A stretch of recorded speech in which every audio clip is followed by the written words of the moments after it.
Welcome વિદ્યાર્થી મિત્રો, કેમ છે? સમૂહ 16 ના લેક્ચર નંબર 4 માં આજનો આપણો ટોપિક છે અબાઉટ ધી ઓઝોન. ઓઝોનની બનાવટ, ઓઝોનના ગુણધર્મો અને ત્યારબાદ ઓઝોનના ઉપયોગો. મિત્રો, ઓઝોન એ ઓક્સિજનનું અપરરૂપ છે અને એટલું બધું પ્રતિક્રિયાત્મક એટલે કે સક્રિય છે કે સમુદ્રની સપાટી પર વાતાવરણમાં એ લાંબો સમય સુધી રહી શકતું નથી. ઓકે, સમુદ્રની સપાટીથી લગભગ 20 કિલોમીટર ઊંચાઈએ આપણે જઈએ તો સૂર્યપ્રકાશની હાજરીમાં વાતાવરણીય ઓક્સિજનમાંથી આ ઓઝોનનું નિર્માણ થાય છે અને પૃથ્વીની સપાટીને આ ઓઝોનનું લેયર એ પારજાંબલી કિરણોથી રક્ષણ આપે છે. ઓકે, જે લગભગ તમે જાણો છો. નેક્સ્ટ, ઓઝોનની બનાવટ. જ્યારે ઓક્સિજનના શુષ્ક પ્રવાહને એટલે કે ડ્રાય ઓક્સિજનને શાંત વિદ્યુત વિભારમાંથી પસાર કરવામાં આવે ત્યારે લગભગ ઓક્સિજનનું ઓઝોનમાં માત્ર 10% જેટલું રૂપાંતર થાય છે. ક્લિયર? આ નિપજને ઓઝોનીકૃત ઓક્સિજન કહેવાય છે કારણ કે 10% ઓઝોનનું રૂપાંતર થઈ ગયું પણ 90% જે ઓક્સિજન એમાં બાકી છે. સમીકરણ લખીએ તો 3O2 શાંત વિદ્યુત વિભાર અને 2O3. મિત્રો, શાંત વિદ્યુત વિભાર એટલે ત્યાં હાઈ વોલ્ટેજ આપવામાં આવ્યો હશે. શા માટે હાઈ વોલ્ટેજ આપવામાં આવ્યો તે આપણે થોડું સમજીએ. પ્રક્રિયામાં લખ્યું છે 298 કેલ્વિન તાપમાને આનું ડેલ્ટા H પ્લસ 142 કિલોજૂલ પ્રતિ મોલ છે. મિત્રો, આ પ્રક્રિયામાં પ્લસ 142 કિલોજૂલ પ્રતિ મોલ જે મૂલ્ય આપેલું છે એ મૂલ્ય એ દર્શાવે છે કે પ્રક્રિયા ઉષ્મા શોષક છે અને જ્યારે પ્રક્રિયા ઉષ્મા શોષક હોય બરાબર તો હાઈ વોલ્ટેજ જો હશે તો પ્રક્રિયા મેક્સિમમ પુરોગામી દિશામાં જવાનો પ્રયત્ન કરશે. જો ત્યાં લો વોલ્ટેજ આપવામાં આવશે તો થશે શું? આ ઓઝોન છે એનું વિઘટન થઈને પુનઃ O2 O મીન્સ કે ઓક્સિજનમાં રૂપાંતર થઈ જાય. ઓક્સિજનનું ઓઝોનમાં જ્યારે રૂપાંતર થાય એ પ્રક્રિયા ઉષ્મા શોષક છે એટલે મેક્સિમમ એનર્જીનું ત્યાં શોષણ થાય છે. ઓકે, ડેલ્ટા H 142 કિલોજૂલ પ્રતિ મોલ છે એટલે કે ત્યાં હાઈ વોલ્ટેજ આપવો જરૂરી છે. શાંત વિદ્યુત વિભાર. જો ત્યાં હાઈ વોલ્ટેજ નહીં આપવામાં આવે તો થશે શું? આ ઓઝોન જે નિર્માણ પામ્યું છે એ ઓઝોનનું પુનઃ વિઘટન થઈ જાય અને O2 માં રૂપાંતર થઈ જાય છે. ઓકે, તો આ પ્રક્રિયામાં ઓઝોનનું વિઘટન ન થાય એટલા માટે હાઈ વોલ્ટેજ આપવામાં આવે છે અર્થાત કે શાંત વિદ્યુત વિભારમાંથી ઓક્સિજનને પસાર કરવામાં આવે છે. નેક્સ્ટ, ઓઝોનની સાંદ્રતા જો 10% થી વધારે આપણે જોઈતી હોય તો ઓઝોનિત્રો બેટરી એટલે કે ઘણા બધા ઓઝોનાઇઝરનો ઉપયોગ કરવામાં આવે છે. હવે આ જે ઓઝોનાઇઝરમાંથી ઓઝોન બહાર નીકળશે બરાબર, તેને કોઈ એક પાત્રમાં સંગ્રહિત કરવામાં આવે છે અને પાત્રની ફરતે ઓક્સિજન વાયુ રહેલો હોય છે, પ્રવાહી ઓક્સિજન રહેલો હોય છે. મિત્રો, બે પ્રકારના ઓઝોનાઇઝરનો ઓઝોનની બનાવટમાં ઉપયોગ થાય છે. એમાં એક છે સિમેન્સનું ઓઝોનાઇઝર અને એક છે બ્રોડીનો ozoniser. Okay, now our topic is બનાવટ પૂરી થયા પછી કયો ટોપિક આવે? વેરી સિમ્પલ, ઓઝોનના ગુણધર્મો. Are you ready? Of course. તો સૌપ્રથમ જઈએ છીએ આપણે ઓઝોનના ભૌતિક ગુણધર્મો વિશે. તો સ્ટાર્ટ. શુદ્ધ ઓઝોન એ વાયુ અવસ્થામાં જ્યારે હોય ત્યારે આછો વાદળી છે. બરાબર, આ પોઈન્ટ્સ યાદ રાખજો. શુદ્ધ અવસ્થામાં ઓઝોન જે છે એ ગેસિયસ ફોર્મમાં હોય ત્યારે આછો વાદળી હોય છે. જ્યારે લિક્વિડ ફોર્મમાં હશે ત્યારે એનો કલર ઘેરો વાદળી થાય છે અને જ્યારે ઘન અવસ્થામાં હોય ત્યારે જાંબલી કાળો રંગ ધરાવે છે. ફરીથી રિપીટ કરીએ આપણે. શુદ્ધ ઓઝોન જો વાયુ અવસ્થામાં હોય તો આછો વાદળી, પ્રવાહી અવસ્થામાં હોય તો ઘેરો વાદળી અને જો ઘન અવસ્થામાં હોય તો કાળો જાંબલી રંગ ધરાવે છે. નેક્સ્ટ, ઓઝોન એ લાક્ષણિક વાસ ધરાવે છે એટલે જ્યાં ઓઝોન વધુ પ્રમાણમાં હોય ત્યાં તમને થોડી સ્મેલ આવશે એમની. તેની ઓછી સાંદ્રતા હાનિકારક નથી. કે ઓઝોન ઓછું હોય જો વાતાવરણમાં આપણે આસપાસના વાતાવરણમાં જો ઓછા પ્રમાણમાં ઓક્સિજન હોય તો આપણને કોઈ નુકસાનકારક એટલું બધું થતું નથી. પરંતુ જો તેની સાંદ્રતા કેટલી 100 ppm થી વધારે થઈ જાય તો શ્વાસ લેવામાં પ્રતિકૂળતા જણાય છે. શ્વાસ તમે સરળતાથી લઈ શકો નહીં, જેનાથી માથાનો દુખાવો થાય. હવે ઓક્સિજન આપણે મગજને ના મળે તો માથામાં દુખાવો થવાનો છે અને ઉબકા આવવા જેવી અસરો થવા મળે છે. ઓકે, એટલે ઓઝોનની કેટલી માત્રા એ આપણા માટે પ્રતિકૂળ છે તો 100 ppm થી વધારે, પરંતુ એના કરતા ઓછી ppm માં એની સાંદ્રતા હોય ઓઝોનની તો એ આપણા માટે કોઈ એવી નુકસાનકારક બાબત છે નહીં. નેક્સ્ટ, ઓઝોનના આપણે રાસાયણિક ગુણધર્મમાં જઈએ છીએ. ચાલો મિત્રો ફરીથી એકવાર આપણે એક સમીકરણ લખું છું અહીંયા. O3 will gives O2 + O. આ ગેસિયસ ફોર્મમાં છે, આ પણ ગેસિયસ ફોર્મમાં, આ પણ ગેસિયસ ફોર્મમાં. હવે જોજો, આ પ્રક્રિયા જે છે એ ઉષ્મા ક્ષેપક છે.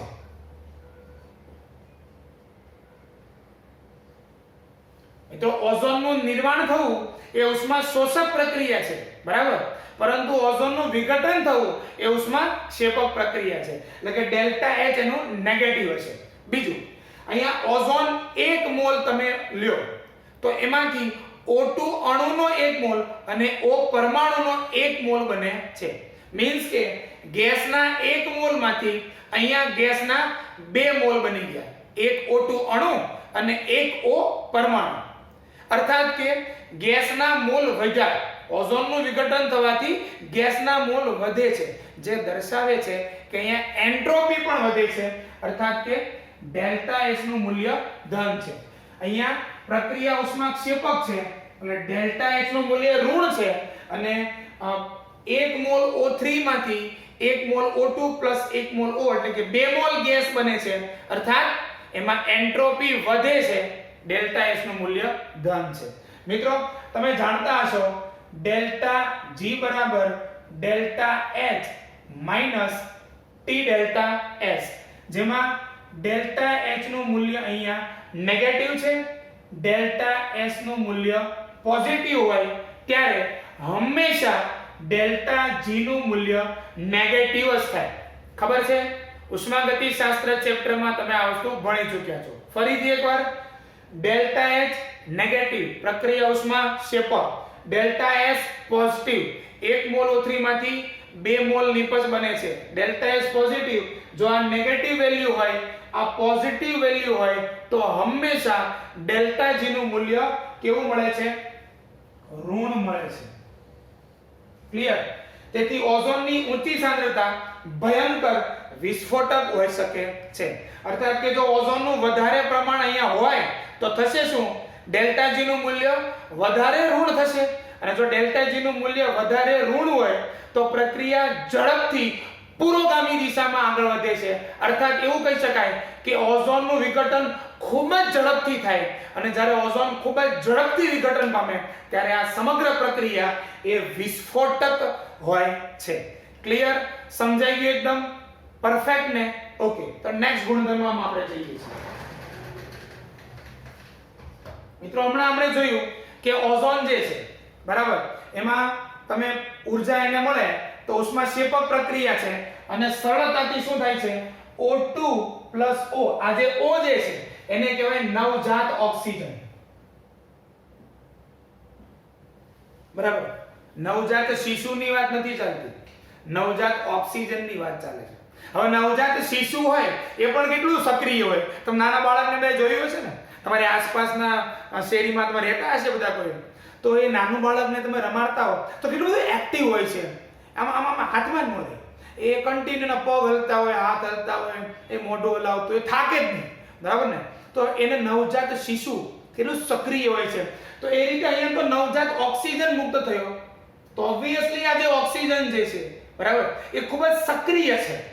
એટલે ઇમિડિયેટલી કોઈ બીજા સંયોજનમાં એ એડ થઈ જાય તો તે બીજા સંયોજનનું ઓક્સિડેશન કરવા માટે સક્ષમ છે. ઇન શોર્ટ, ઓઝોનનું સરળતાથી O2+ નવજાત ઓક્સિજનમાં રૂપાંતર થતું હોવાથી ઓઝોન એ શક્તિશાળી ઓક્સિડેશન કરતા છે.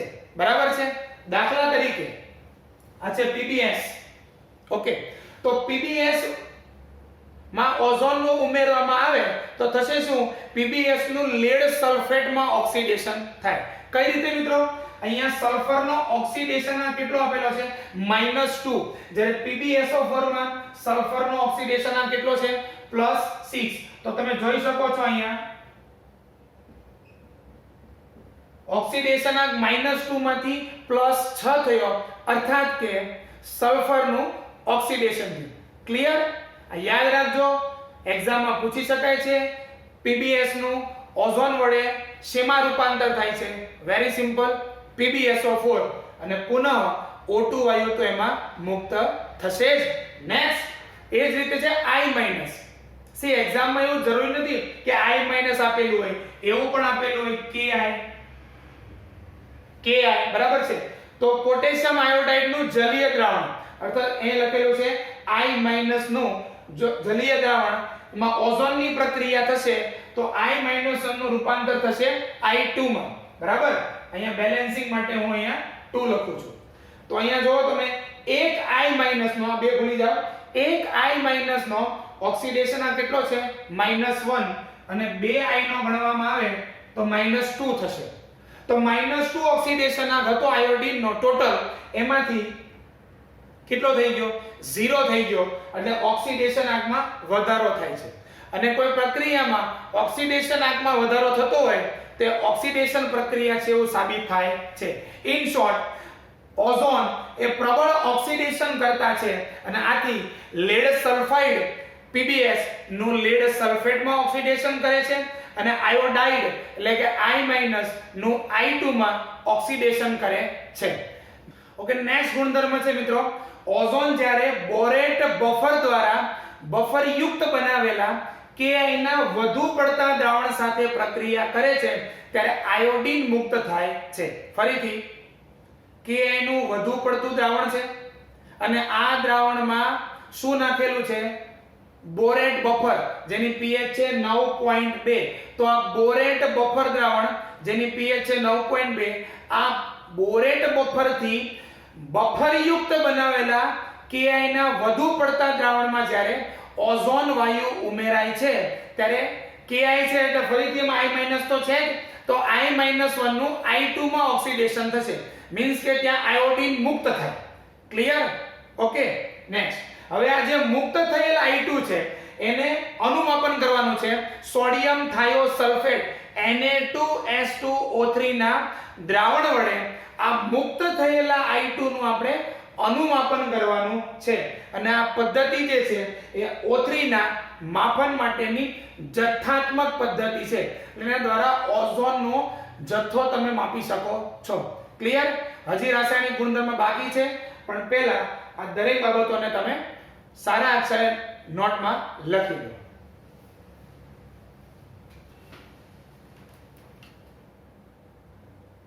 ચાલો મિત્રો, આ મુદ્દાને હવે આપણે સમીકરણ દ્વારા અહીંયા લખીએ. તો સૌપ્રથમ Ki નું જે દ્રાવણ હતું, જે બફર યુક્ત બનાવેલું હતું, કોનાથી? બોરેટ બફર, કે જેની pH 9.2 છે. બરાબર? તેની ઓઝોન સાથે પ્રક્રિયા કરવામાં આવે તો આમાંથી I2 મુક્ત થાય છે. હવે આ જે I2 મુક્ત થયું તેનું અનુમાપન કોના વડે કરવાનું છે? સોડિયમ થાયોસલ્ફેટ એટલે કે Na2S2O3 ના દ્રાવણ વડે એનું અનુમાપન કરવામાં આવે છે. તમે જો અહીંયા સલ્ફરનો ઓક્સિડેશન ના ગણો તો કેટલો થશે? બોલો. સરસ, +2. ક્લિયર? આમાં સલ્ફરનો ઓક્સિડેશન આંક છે +2, એટલે અહીંયા I2 નો ઓક્સિડેશન આંક છે 0.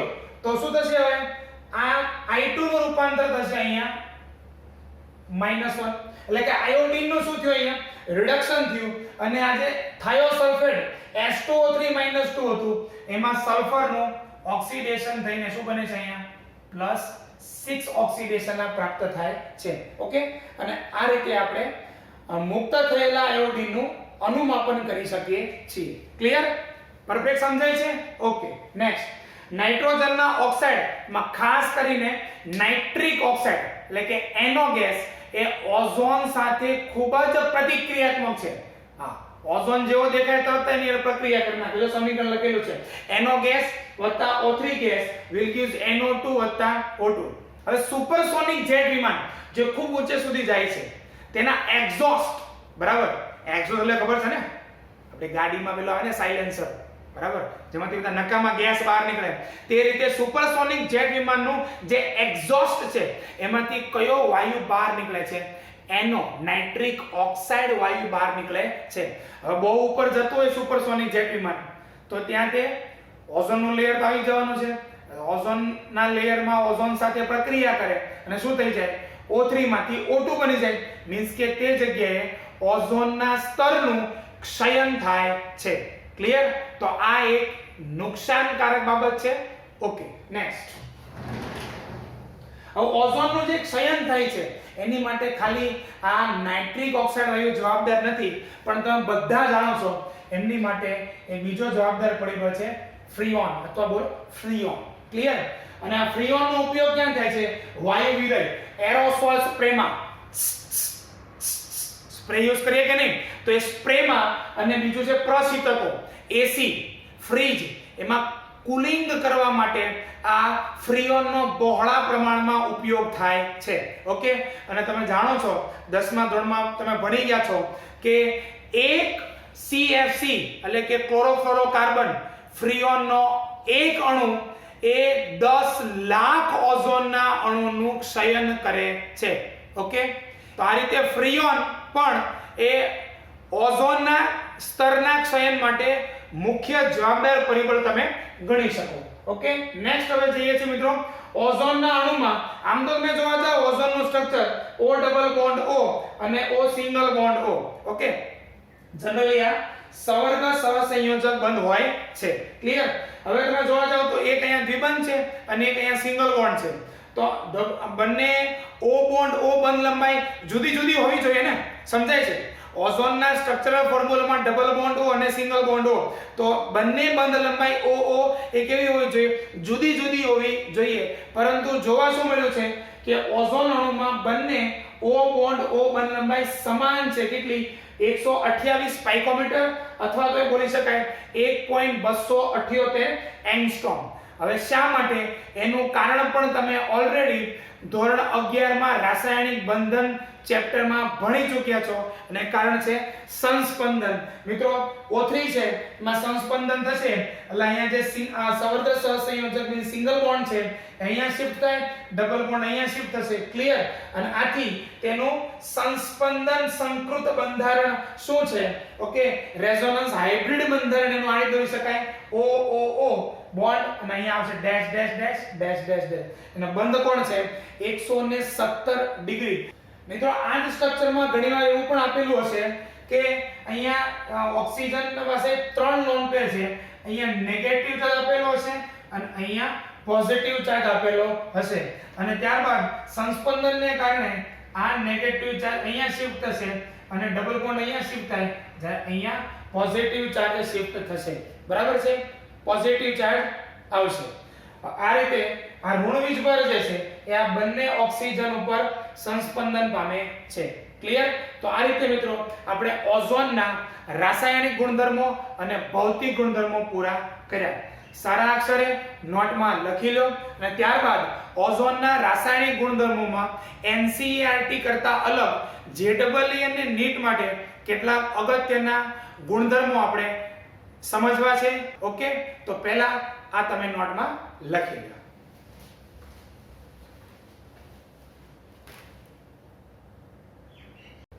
તો ચાલો મિત્રો હવે આપણે JEE અને NEET ના સંદર્ભમાં ઓઝોનના રાસાયણિક ગુણધર્મો કેટલાક અભ્યાસ કરીએ. ઓકે, ન ફર્સ્ટ ઓક્સિડેશન કરતા સ્વભાવ. ઓલરેડી તમે જાણો છો કે ઓઝોનનું વિઘટન થઈને O2+ O બને છે. ક્લિયર? નેક્સ્ટ, એસિડિક માધ્યમમાં ઓઝોનનો ઓક્સિડેશન પોટેન્શિયલ છે 2.07 વોલ્ટ, જે ખૂબ વધારે ઓક્સિડેશન પોટેન્શિયલ છે. બરાબર? આથી એ કોઈ પણ સંયોજનનું ઓક્સિડેશન કરવા માટે વપરાય છે. નેક્સ્ટ, ત્યારબાદ હું લખું છું રિડક્શન કરતા સ્વભાવ. ઓકે, તો KMnO4 નું એસિડિક દ્રાવણ હોય એમાં જો ઓઝોન ઉમેરવામાં આવે તો શું થશે? અહીંયા મેંગેનીઝ નો ઓક્સિડેશન આ +7 છે, જ્યારે અહીંયા મેંગેનીઝ નો ઓક્સિડેશન આ +2 છે. તો KMnO4 નું MnSO4 માં રિડક્શન ઓઝોન વડે થયું, આથી તે રિડક્શન કરતા સ્વભાવ અહીંયા ધરાવે છે. તે જ રીતે K2Cr2O7 ક્રોમિયમ નો ઓક્સિડેશન આંક છે +6 અને Cr2SO4 ક્રોમિયમ નો ઓક્સિડેશન આંક છે +3.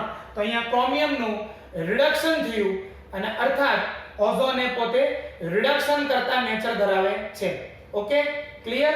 અહીંયા પોટેશિયમ ડાયક્રોમેટ નું નારંગી રંગનું દ્રાવણ છે એ રંગવિહીન બનશે, જ્યારે અહીંયા KMnO4 નું ગુલાબી રંગનું દ્રાવણ છે એ રંગવિહીન બને છે. Okay, next. હવે ઓક્સિડેશન કરતા સ્વભાવ જે આપણે અહીંયા ચર્ચા કરી તેના ઘણા બધા એક્ઝામ્પલ આપણે જોવા છે. Okay, clear?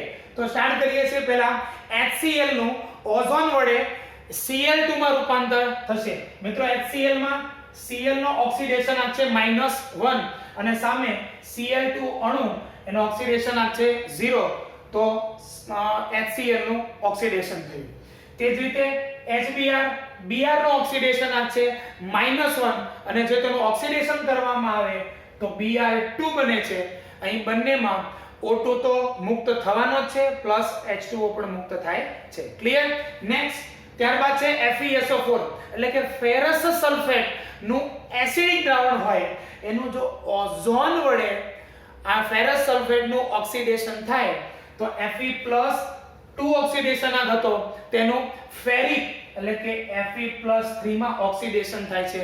નિપજ બનશે ફેરસ સલ્ફેટ માંથી ફેરિક સલ્ફેટ. બે બાય પ્રોડક્ટ તો છે જ H2O + O2. ક્લિયર? એટલે યાદ રાખવામાં પણ ઈઝી છે. આગળ જઈએ છીએ. Ki નો જલીય દ્રાવણ એમાં ઓઝોન ઉમેરવામાં આવે તો આપણે આગળ પણ અભ્યાસ કરી ચૂક્યા છીએ કે Ki નું I2 માં રૂપાંતર થાય છે અને બીજું O2 + KOH બને છે. Okay, next.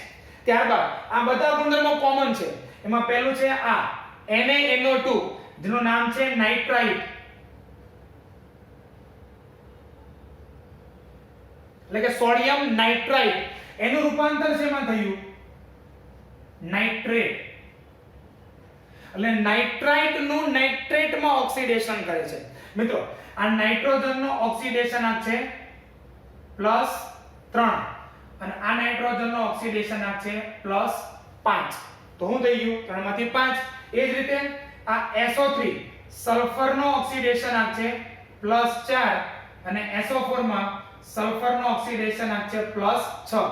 SO3 -2 સ્વરૂપે હશે જેને આપણે કહીશું સલ્ફાઇડ અને SO4 -2 છે જેને આપણે કહીશું સલ્ફેટ. ઇન શોર્ટ સલ્ફાઇડ નું ઓઝોન વડે ઓક્સિડેશન થઈને સલ્ફેટ બને છે. તે જ રીતે અહીંયા લખેલું છે આર્સેનાઇટ ASO3 -2 આયન સ્વરૂપે હશે એને આપણે કહીશું આર્સેનાઇટ અને એમાં આર્સેનિક નો ઓક્સિડેશન આંક છે +3 અને અહીંયા આ આર્સેનિક નો ઓક્સિડેશન આંક છે +5 અને બને છે એમાંથી આર્સેનેટ. ઓકે, તો નાઇટ્રાઇટ એટલે NO2- રૂપાંતર થઈ ગયું ઓક્સિડેશન થઈને nitrate NO3-. Sulphide SO3-2 oxidation થઈને બનશે sulphate SO4-2. Arsenide ASO3-3 oxidation થઈને બનશે ASO4-3 એટલે કે આર્સેનેટ. અને તે જ રીતે આનું નામ બધાને ખબર હશે મેંગેનેટ. મેંગેનીઝ નો ઓક્સિડેશન આંક છે +6. MnO4-2 એટલે કે મેંગેનેટ આયન છે અને તેનું અહીંયા MnO4 KMnO4 મેંગેનીઝ નો ઓક્સિડેશન આંક છે +7 જેને આપણે કહીએ છીએ પરમેંગેનેટ. ઓકે, તો K2MnO4 મેંગેનેટ નું ઓઝોન વડે ઓક્સિડેશન થઈને પરમેંગેનેટ એટલે કે KMnO4 બને છે. પરફેક્ટ સમજાય છે? એકવાર રિવિઝન.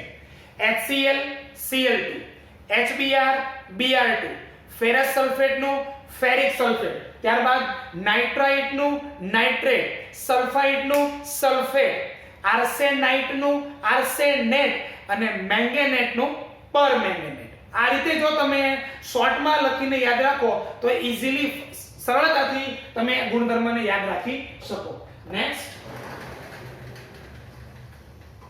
મિત્રો, આ બહુ મહત્વનો ગુણધર્મ છે, પાંચમો અને સાતમો. ડિફરન્સ છે.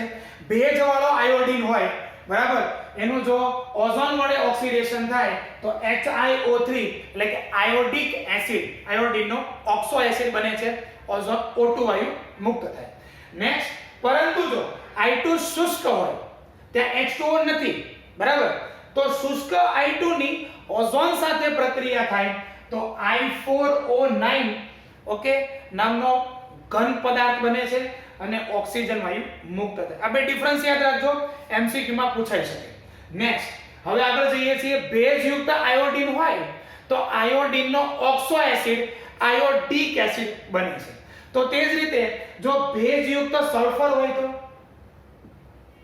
ભેજયુક્ત સલ્ફર હોય એનું ઓઝોન વડે જો ઓક્સિડેશન થાય તો સલ્ફરનો ઓક્સો એસિડ નામ છે સલ્ફ્યુરિક એસિડ બને છે. તે જ રીતે જો ભેજયુક્ત ફોસ્ફરસ હોય તો શું બને છે? ઓઝોન વડે ભેજયુક્ત ફોસ્ફરસનું ઓક્સિડેશન થઈને ફોસ્ફરસનો ઓક્સો એસિડ નામ છે ફોસ્ફોરિક એસિડ બને છે. ક્લિયર? એકદમ ઈઝી છે. નેક્સ્ટ, ત્યારબાદ જઈએ છે H2S, જેમાં સલ્ફરનો ઓક્સિડેશન આંક -2 છે અને એનો ઓક્સિડેશન થાય તો અહીંયા સલ્ફર અને સલ્ફરનો ઓક્સિડેશન આંક છે 0. ક્લિયર? નેક્સ્ટ, આ મસ્ત ગુણધર્મ છે ટેઇલિંગ ઓફ મર્ક્યુરી. તો બધા જાણ્યું છે, ડોક્ટરનું થર્મોમીટર બધાએ જોયું છે. મોઢામાં નાખો તમે ડોક્ટરનું થર્મોમીટર એટલે શું થાય છે? પારો ધીમે ધીમે ઉપર ચડે છે. ડોક્ટરનું થર્મોમીટર એ કાચનું બનેલું હોય છે, બરાબર? તો પારો ધીમે ધીમે ઉપર ચડે છે, એ કન્ટિન્યુઅસ તમે જોતા જ છો. જોયું છે ને ક્યારે? ના જોયું હોય તો જોઈ લેજો. વિડિયોમાં પણ YouTube માં તમે જોઈ શકો છો. ફરીથી, ડોક્ટરનું થર્મોમીટર કાચનું બનેલું છે, એમાં પારો ભરેલો છે. ટેમ્પરેચર વધતો જાય એમ પારો કાચની સપાટીને ટચ કરેલો છે એ ધીરે ધીરે ઉપર આવતો જાય છે, પણ કાચની સપાટીને ચોંટી નથી જતો, બરાબર છે? કાચની સપાટીને ચોંટી જતો નથી. ઓકે, અર્ધચંદ્રાકાર સપાટી હોય એ ઉપર જતી જાય છે. આગળ જઈએ છીએ. પરંતુ જો આ મર્ક્યુરી, બરાબર, એમાં ઓઝોન ઉમેરવામાં આવે તો Hg2O નામનું સંયોજન બને છે મર્ક્યુરસ ઓક્સાઇડ, બરાબર, અને વત્તા O2 મુક્ત થાય. હવે શું થશે? હવે આ Hg પ્લસ ઓઝોન એનું મિશ્રણ જો તમે કાચની સપાટી ઉપરથી મૂકશો, તમને ખબર હશે કે પારો છે ને એ વહેવાનો ગુણધર્મ ધરાવે છે, કારણ કે પ્રવાહી ફોર્મમાં છે. ફરીથી, પારો એને કાચનું પાત્ર હોય એમાં તમે આમ મૂકો તો એ તરત સરકીને નીચે ચાલ્યો જાય, કારણ કે પ્રવાહી ફોર્મમાં છે. ઓકે, પરંતુ મર્ક્યુરીમાં ઓઝોન નાખી દો એટલે મર્ક્યુરસ ઓક્સાઇડ બની જાય અને હવે એ મિશ્રણને તમે કાચની સપાટી ઉપરથી નાખશો તો પ્રવાહીની જેમ સરકીને પારો નીચે નહીં જઈ શકે, પરંતુ એ ધીરે ધીરે ચોંટતો સપાટી ઉપરથી નીચે જશે, બરાબર? એટલે ચોંટીને નીચે જાય એટલે પૂંછડી જેવો આકાર રચાય છે, જેને કહેવાય ટેઇલિંગ ઓફ મર્ક્યુરી. ઓકે, નેક્સ્ટ, તમે લોકો મિત્રો આલ્કીનનું ઓઝોનોલિસિસ હાઇડ્રોકાર્બન ચેપ્ટરમાં 11મા ધોરણમાં ભણી ચૂક્યા છો કે આલ્કીન હોય એમાં ઓઝોન નાખો, ઇન પ્રેઝન્સ ઓફ CCl4 દ્રાવક, તો એક ઓઝોનાઇડ અસ્થાયી સંયોજન છે, અસ્થાયી ઓઝોનાઇડનું નિર્માણ થાય છે. ઓકે, ત્યારબાદ એનું આગળ પ્રક્રિયા થાય છે જે હાઇડ્રોકાર્બનમાં તમે ભણી ચૂક્યા છો. ક્લિયર? તો આ રીતે આપણે JEE અને નીટના સંદર્ભમાં ઓઝોનના ગુણધર્મોની ચર્ચા કરી. ઓકે, હવે શોર્ટમાં કઈ રીતે યાદ રાખશો એ માટે આપણે એક ચાર્ટ જોઈએ.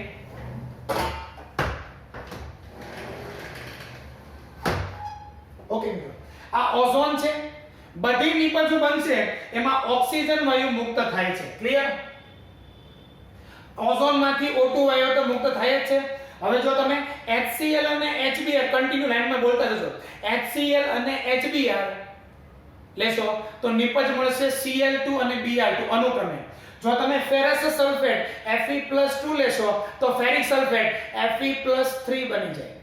જો તમે I- Ki નું દ્રાવણ લેશો એમાંથી I2 મુક્ત થાય. જો તમે નાઇટ્રાઇટ લેશો નાઇટ્રેટ બનશે.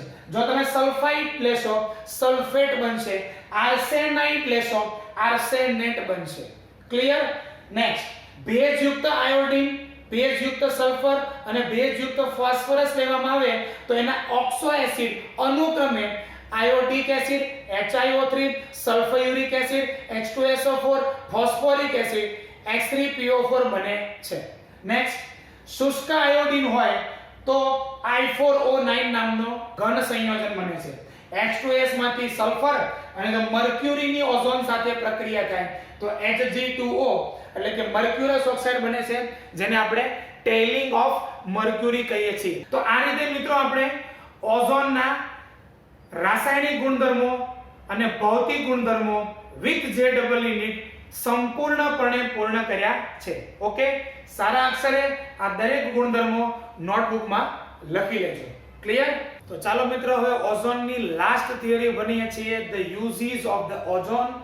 આ ઓઝોન વાયુ જીવાણુ નાશક અને સંક્રમણ હારક તરીકે તથા પાણીને રોગાણુ મુક્ત એટલે કે જીવાણુ મુક્ત કરવા માટે વપરાય છે. ક્લિયર?